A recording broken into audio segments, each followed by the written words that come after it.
संघर्ष टाइम्स, समस्या जनतेची, साथ आमची. सुरेश लाडांनंतर सभापती नमिता घारेंनी जपली शिक्षक सन्मानाची परंपरा.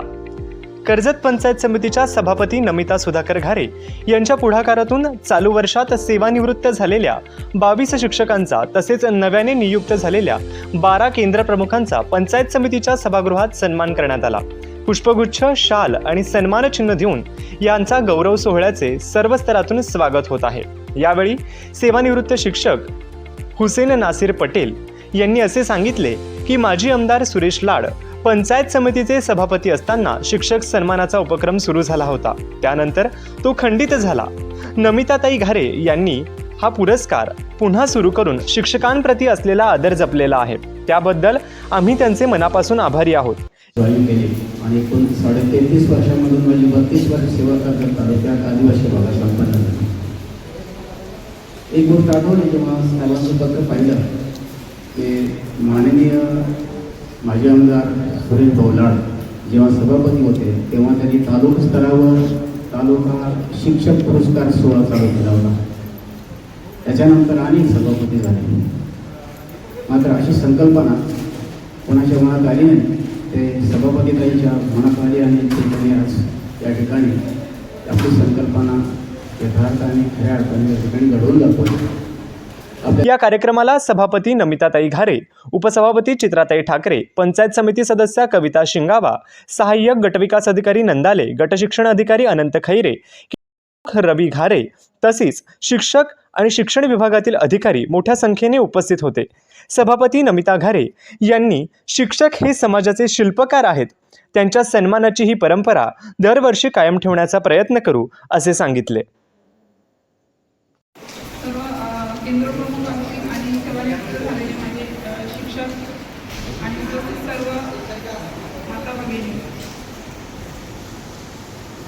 आज ज्यांच्यासाठी आपण हा कार्यक्रम ठेवला आहे, सर्व शिक्षक जे सेवानिवृत्त झालेले आहेत त्यांनी आज त्यांच्या अनेक वर्ष झाले, कोणाची 33 वर्ष सर्व्हिस, कोणाची 35 वर्ष, कोणाची 32 वर्ष सर्व्हिस करून ज्यांनी अविरहितपणे मुलांना जे संस्कार दिले, एक चांगला नागरिक म्हणून ज्यांनी ज्या मुलांना घडवलं की पहिला गुरु आपली आई वडील असतात, तर त्यानंतर जे गुरु कोण असतील तर ते आपले शिक्षक असतात. की त्यांच्या अपार कष्टाने आणि चांगल्या मार्गदर्शनाने जी मुलांची ज्यांनी हजारो पिढी ज्यांनी घडवली, आज त्यांचा हा सेवानिवृत्तीचा कार्यक्रम जो आपण या ठिकाणी केला. थोरवे सर माझ्याकडे कुठल्या तरी कामानिमित्त आलेले आहे ना, अचानक त्यांनी एक विषय काढला इथे की आपण पण जर असं केलं तर म्हटलं सर ठीक आहे, विचार करूयात, आपण करूयात, चांगली संकल्पना आहे आणि आमच्या काळात आम्हालाही काहीतरी चांगलं आशीर्वाद मिळतील की ज्यांना घडवलं आणि जे मार्गदर्शन एक चांगला नागरिक ज्यांच्याकडनं घडला गेला आणि त्यांची आज सेवानिवृत्ती होते, तर आपल्या या कार्यकाळामध्ये आपण ही सेवा चालू करूया. म्हणून मी सेवांना लगेच बोलवलं आणि विचारलं किती शिक्षक रिटायर झालेले आहेत, तर त्यांनी सांगितलं त्यावेळेस काहीतरी 7 शिक्षक रिटायर झालेले होते. मग त्याच्यानंतर म्हटलं कधी ठेवायचं, तर सणावर आता होत आहे सगळ्याचं थोडं होते, संख्याही जास्त. तर सर ही जे आपण कार्यक्रम हा आज राबवतोय हा आपल्या काळात तरी अखंड चालू राहील आणि त्याच्यानंतर पॉसिबल झालं तर नक्कीच खारे सरांकडं सुद्धा जोपर्यंत मी आहे तोपर्यंत ते हा कार्यक्रम चालू राहील सेवानिवृत्तीचा. फक्त शिक्षक नसणार याच्यामध्ये, तर या विभागातील आपल्या पंचायत समिती विभागामध्ये जेही कर्मचारी असतील तर त्यांचा सुद्धा सत्कार याच्यामध्ये घेतला जाईल. जी तुम्ही अखंड ती सेवा अविरतपणे ती चालू ठेवली, तर आता तुमचा जो कार्यकाळ संपलेला आहे तर तो अनुभव तुमचा येणाऱ्या पिढीला, नवीन तुमच्या कुटुंबाला नक्कीच तो मार्गदर्शक ठरणार आहे. नक्कीच आपण जे आतापर्यंत जी सेवा केलेली आहे ती अशीच अविरतपणे कार्यरत असावी आणि सर्वांना या ठिकाणी मी शुभेच्छा देते. आणि नवीन जे केंद्र प्रमुख आलेले आहेत त्यांचे सुद्धा या ठिकाणी मी स्वागत करते. आणि नव्याने आपल्याला काय घडते, कारण की याच्यात सगळ्यांचा मधला दुवा कोण असेल तर आता एक केंद्र प्रमुख आहे, त्याच्यातूनच प्रत्येक शिक्षकाला ती माहिती जाते, नवनवीन उपक्रम कसे राबवायचे, मुलांसाठी काय केलं पाहिजे. तर यांच्याकडून तुमच्याकडनं आम्हाला जी अपेक्षा आहे की तुम्ही आमच्याकडे घेऊन येता संकल्पना, आपण काय केलं पाहिजे. नक्कीच आपला हा जिल्हा परिषदचा विद्यार्थी पुढं कसा गेला पाहिजे, तो चांगला एक अधिकारी कसा बनला पाहिजे. आता थोडाच तोंड लागले ना आपल्या या ज्या शाळा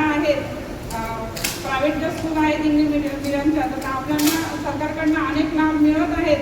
जिल्हा परिषद ती संख्या कशी वाढवता येईल, तर याच्यातनं तुम्ही जो प्रयत्न कसं करता येईल, जास्तीत जास्त आपल्याला संख्या वाढवता येईल, चांगल्या शाळा कशा डेव्हलप करता येतील जिल्हा परिषदचा, त्याच्यासाठी आपल्याला आणखी काही करता आलं तर आपण नक्कीच जिल्हा परिषद काढून वरती अजून काही प्रयत्न करून आपल्या त्या शाळा आपण डेव्हलप करण्याचा प्रयत्न करू.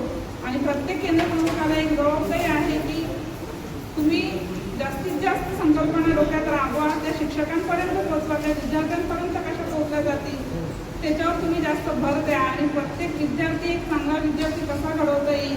माझा आदिवासी खेड्यापाड्यातील जे विद्यार्थी आहेत त्यांना इंग्लिशच्या दर्जाचं शिक्षण कसं दिलं जाईल, तर प्रत्येक आपल्या जिल्हा परिषदेचे शिक्षक आहेत त्यांनी इंग्लिशवर पण थोडंसं जोर देऊन आपला मुलगा इंग्लिश कसा वाचेल याच्याकडे जास्त जरा भर द्या आपण सर्वांनी. आणि चांगला उपक्रम राबवण्याचे प्रयत्न करा. आणि आज सेवानिवृत्त झालेल्या सर्व शिक्षकांना सुद्धा मी शुभेच्छा देते की आपला कार्यकाळ इथे संपलेला नसून आपण आपल्या गावासाठी आपल्या सेवेबाबतून आपल्याला काही करता आलं, नवीन पिढीसाठी तुमचं मार्गदर्शन असेल तर तो आम्हाला जास्तीत जास्त द्या, त्या पिढीला द्या. तुमच्याकडचं तुमचं जो नॉलेज आत्तापर्यंतचा आहे तो दिलं तर त्याच्यामुळे अजून काय आपल्याला करता आलं तर आपण नक्कीच आपल्या विद्यार्थ्यांसाठी तो प्रयत्न करू. आणि सर्वांना या ठिकाणी खूप खूप शुभेच्छा देते. धन्यवाद. जय हिंद, जय महाराष्ट्र.